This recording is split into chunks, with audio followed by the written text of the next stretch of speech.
Hello students, welcome to Sai India classes. मेरा नाम है राहुल सिंह और आज हम फोर्थ वीडियो बना रहे हैं of class 9th chapter 10 circles का। ठीक है, प्रीवियस वीडियो में मैंने एक्सरसाइज 10.3 के और उसके जो एग्जाम्पल्स हैं और कंस्ट्रक्शन था, जो आर्क से सर्कल ढूंढना था और सर्कल का सेंटर ढूंढना था, वो सब मैंने बता दिया था। देखिए, अब हमको अगला टॉपिक पढ़ना है equal chords and their distance from the centre. ठीक है, अब मान लीजिए यहाँ पे आपको एक सर्कल दिया हुआ है। मान लीजिए कि एक सर्कल दिया है। ठीक है, ठीक है, ये सर्कल मान लीजिए, इसका रेडियस भी आपको मैं बता दूं कि ये अगर इसका सेंटर है, ठीक है, और इसकी रेडियस मान लीजिए आप कि 5 सेंटीमीटर है, कुछ भी मान सकते हैं। रेडियस ओ है, ये ए है, इसकी रेडियस कितनी है? Radius equals to 5 centimetre. अब मैं आपसे ये बोल रहा हूँ कि इसमें दो कॉर्ड्स हैं। ठीक है, ये कॉर्ड एक ये है। ठीक है, मान लीजिए कि एक कॉर्ड ये है, दूसरा कॉर्ड एक यहाँ पे है। ठीक है, और इन दोनों कॉर्ड का नाम भी ले लेते हैं। इसका मान लो कि इस कॉर्ड का नाम है पी क्यू और इस वाले कॉर्ड का आर एस। और अगर ये 3 सेंटीमीटर का कॉर्ड है और ये भी कितने सेंटीमीटर का कॉर्ड है? 3 सेंटीमीटर का कॉर्ड है। अब दोनों इक्वल कॉर्ड्स हैं। एक सर्कल में पी क्यू और आर एस इक्वल कॉर्ड्स हैं। इसका मतलब कि ये जो दूरी होगी ये, और इसकी जो परपेंडिकुलर दूरी होगी ये।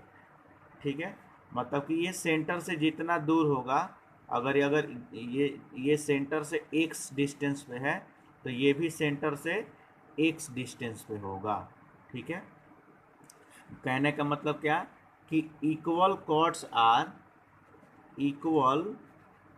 आर बहुत इंपॉर्टेंट थ्योरम है। ठीक है, equal chords are equidistant from the centre. ठीक है, मतलब एक सर्कल में दो इक्वल कॉर्ड्स हैं, कहीं भी हो तो उनकी सेंटर से दूरी भी सेम रहेगी। ठीक है, आई होप आपको समझ में आ गया होगा। और ये थ्योरम क्या कह रहा है कि equal chords are equidistant from the centre. Again मान लीजिए कि ये एक सर्कल है। ठीक है, यहाँ पे पहला ए बी एक कॉर्ड है और दूसरा सी डी कॉर्ड है।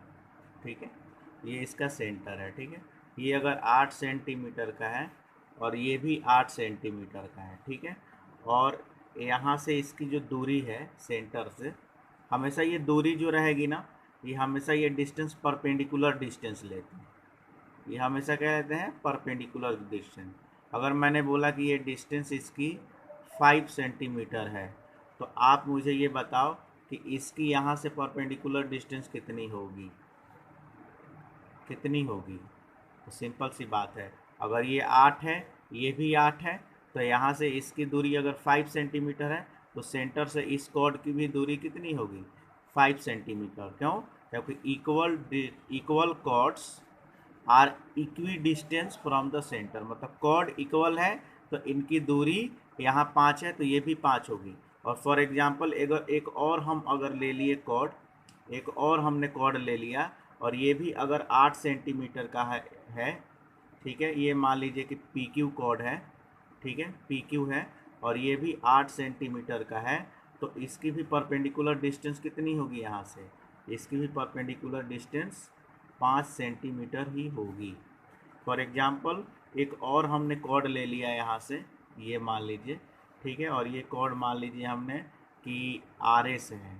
ठीक है, और ये भी 8 सेंटीमीटर का है, तो यहाँ से इसकी भी परपेंडिकुलर डिस्टेंस कितनी होगी? ये इसकी भी परपेंडिकुलर डिस्टेंस 5 सेंटीमीटर होगी।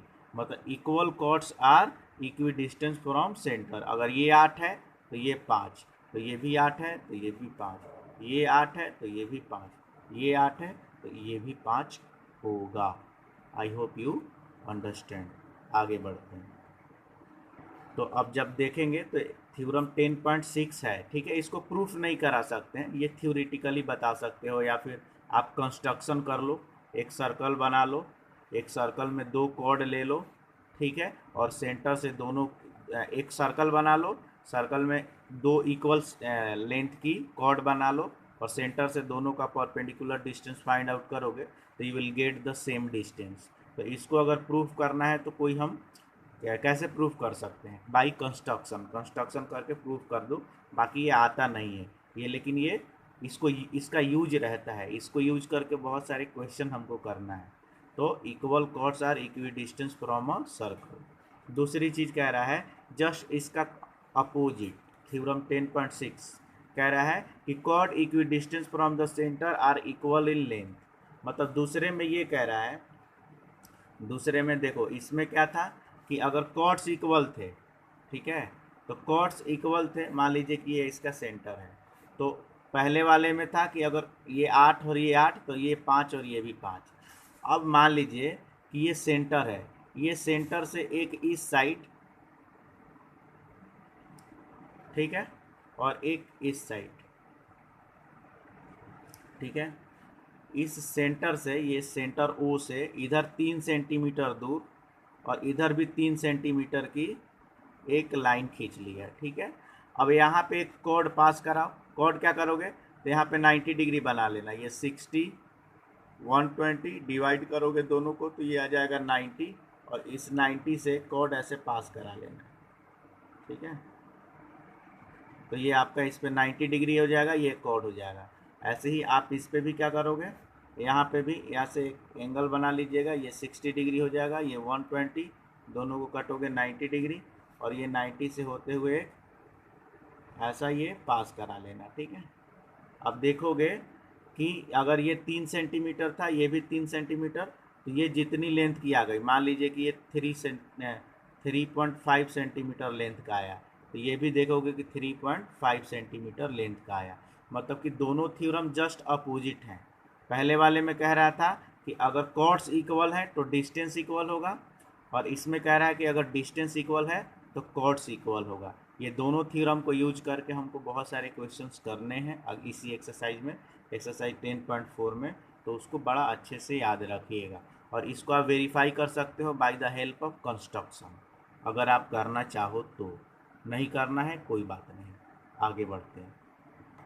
अब इस चैप्टर में जो इम्पोर्टेंट क्वेश्चन है वो आने शुरू हो गए, ठीक है।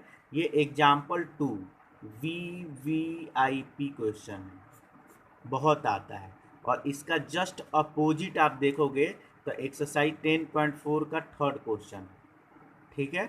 ये जस्ट एक दूसरे के अपोजिट है। कैसे हैं तो मैं दिखा दे रहा हूँ। देखो इसमें कह रहा है कि if two intersecting chords of a circle made equal angle with diameter, ठीक है। देखो यहाँ पे एक ए बी कॉर्ड है और एक सी डी कॉर्ड है, ठीक है, दोनों एक दूसरे को ई पे कट कर रहे हैं।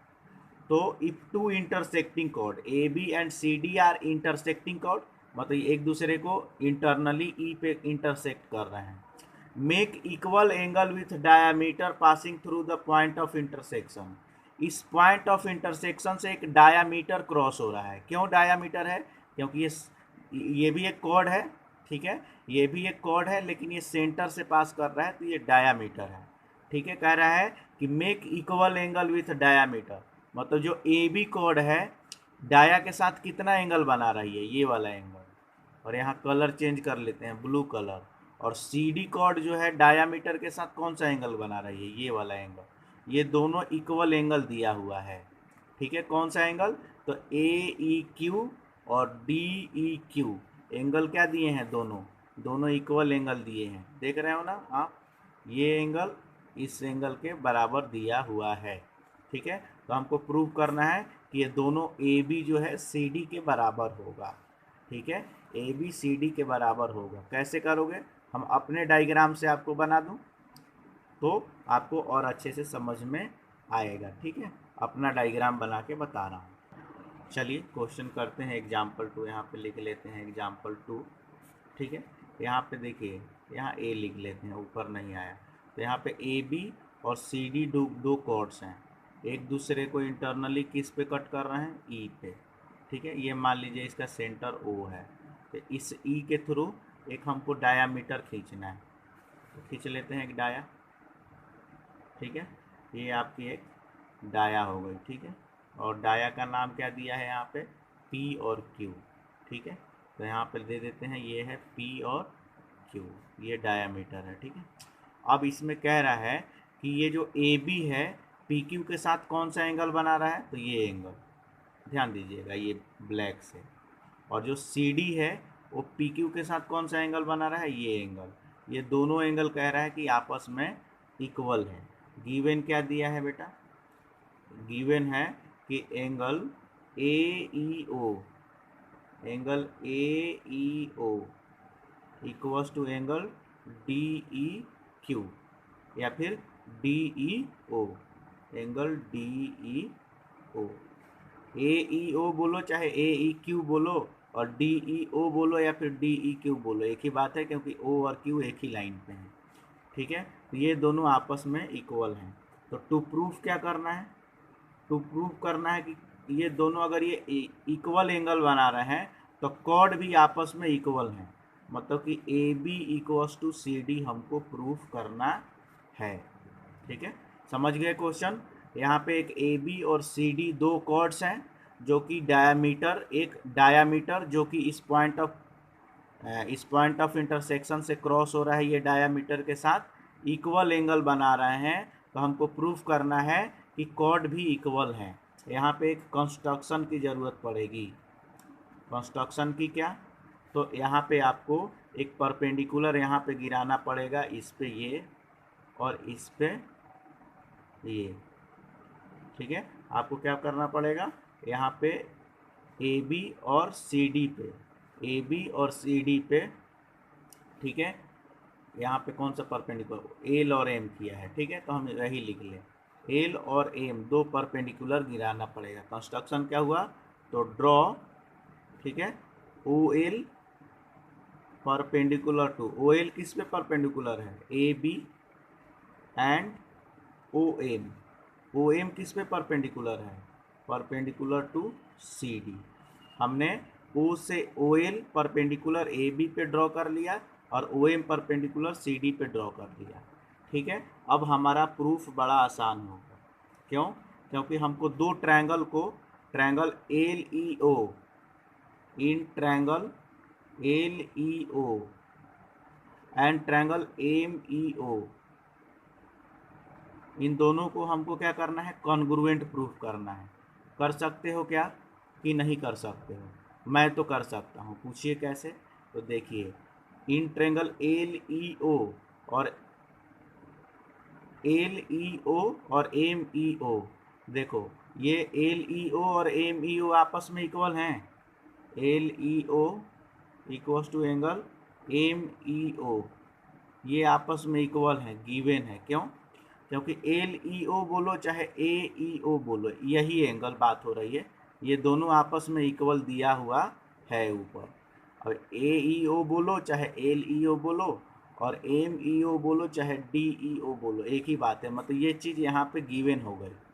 दूसरी चीज़ कि दोनों में ओ ई कॉमन है, ओ ई किसके बराबर है, ओ ई के, दोनों में ओ ई क्या है, कॉमन है, ठीक है। और साथ साथ यहाँ पे एंगल एल और एंगल एम दोनों 90 degree, angle L equals to angle M equals to 90 degree each, ठीक है। समझ में आया, ये 90 डिग्री, ये भी एंगल इक्वल, और ये मतलब A S from angle side, A S ये कॉमन है तीनों में, ठीक है। ट्रायंगल क्या हो जाएगा, from A S, triangle L E O equals to triangle, sorry, congruent to triangle M E O, A S congruency से दोनों ट्रायंगल आपस में क्या हो जाएंगे, दोनों ट्रायंगल आपस में कॉन्ग्रुएंट हो जाएंगे। इसका मतलब कि ओ एल ओ एम के बराबर दे दिया, O L equals to O M, कैसे, तो by C P C T. अब दोनों ट्रायंगल आपस में कॉन्ग्रुएंट होंगे, एंगल साइड से दोनों ट्रायंगल आपस में कॉन्ग्रुएंट हो गए। इसका मतलब कि ये जो लेंथ होगी इस लेंथ के बराबर होगी, O M equals to O L, corresponding part of congruent triangles. अब अगर ओ एल ओ एम के बराबर आ गया अगर ये डिस्टेंस सेम आ गया तो अगर इक्वल डिस्टेंस है तो कॉर्ड्स भी क्या होंगे, इक्वल। इसका मतलब हम लिख सकते हैं A B equals to C D. ठीक है, क्यों? क्योंकि यहाँ पे लिख सकते हैं इक्वल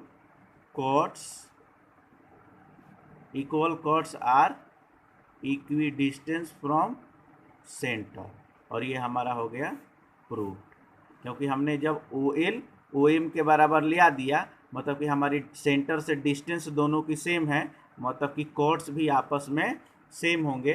क्योंकि हमने आपको बताया है कि अगर ये डिस्टेंस ये ओ एल ओ एम के बराबर है, मतलब ये पी क्यू आर एस के बराबर भी होगा। Equal chords are equi distance from the centre. तो ऐसे हमको प्रूफ करना है।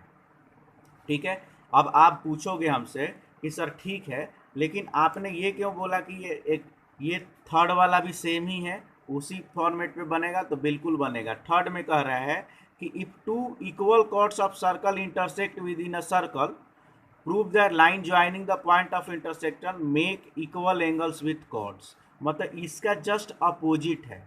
क्यों अपोजिट है? इसमें क्या दिया है कि ए बी सी डी के बराबर दिया है, मतलब ये टू प्रूव वाला दिया है, तो ये एंगल यहाँ पे हमको प्रूफ करना है। बस इन एक एक्सरसाइज 10.4 का जो सेकेंड क्वेश्चन है, यहाँ पे देखिए एक्सरसाइज 10.4 का जो सेकेंड क्वेश्चन है, एक्सरसाइज 10.4 का जो सेकेंड क्वेश्चन है वो क्या कह रहा है? एक्सरसाइज 10.4 का जो सेकेंड क्वेश्चन है वो कह रहा है, आप देखेंगे कि गिवन कह रहा है कि दो इक्वल कॉर्ड्स हैं, क्या है, ए बी सी डी के बराबर दिया है। मतलब ये जो हमने प्रूफ किया इसमें, वो इसमें दे दिया है। तो हमको प्रूफ क्या करना है कि एंगल ए ई ओ, मतलब ये जो एंगल है ओ डी ई ओ के बराबर है, जस्ट अपोजिट। उस पहले वाले वो एग्जाम्पल 2 में ये दिया था और ये प्रूफ करना है, और क्वेश्चन नंबर 2 में 10.4 के ये दिया है और ये प्रूफ करना है। ठीक है, ये सेम जाएगा, ये कहानी पूरी सेम जाएगी कि ये परपेंडिकुलर हम ड्रॉ करेंगे। ऐसे ही एल ई ओ और एम ई ओ में भी हम सेम जाएंगे। ठीक है, अब देखो यहाँ पे हम क्या लिख देंगे कि बस ये चेंजिंग होगी। ठीक है, ये चेंजिंग होगी। देखो इसमें एंगल एल और एंगल एम 90 डिग्री होगा, और ओ ई कॉमन होगा। ये 90 डिग्री कॉमन वाला दोनों तो चलेगा ही। ठीक है, लेकिन चेंज क्या होगा? तो चेंज हो जाएगा कि यहाँ पे ओ एल ओ एम के बराबर लिखेंगे, O L equals to O M. क्यों? क्योंकि यहाँ पे लिख लेंगे क्योंकि ए बी सी डी के बराबर है। ठीक है, और यहाँ पे लिख देना वही चीज़, equal chords equi distance from the centre. क्योंकि ए बी सी डी के बराबर है, इसका मतलब कि ओ एल ओ एम के बराबर होगा। Equal chords are equi distance from the centre. अब देखो इन दोनों ट्रायंगल में एल ई ओ और एम ई ओ में ये इसके बराबर, ये कॉमन, और एक 90 डिग्री, मतलब कि इसमें कौन सी कॉन्ग्रुएंसी लग जाएगी? From R H S congruency लग जाएगी। कौन सी congruency?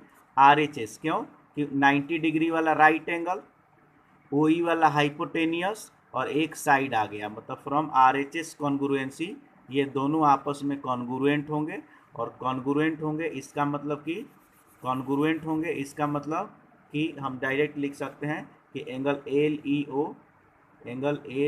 O equals to angle M E O.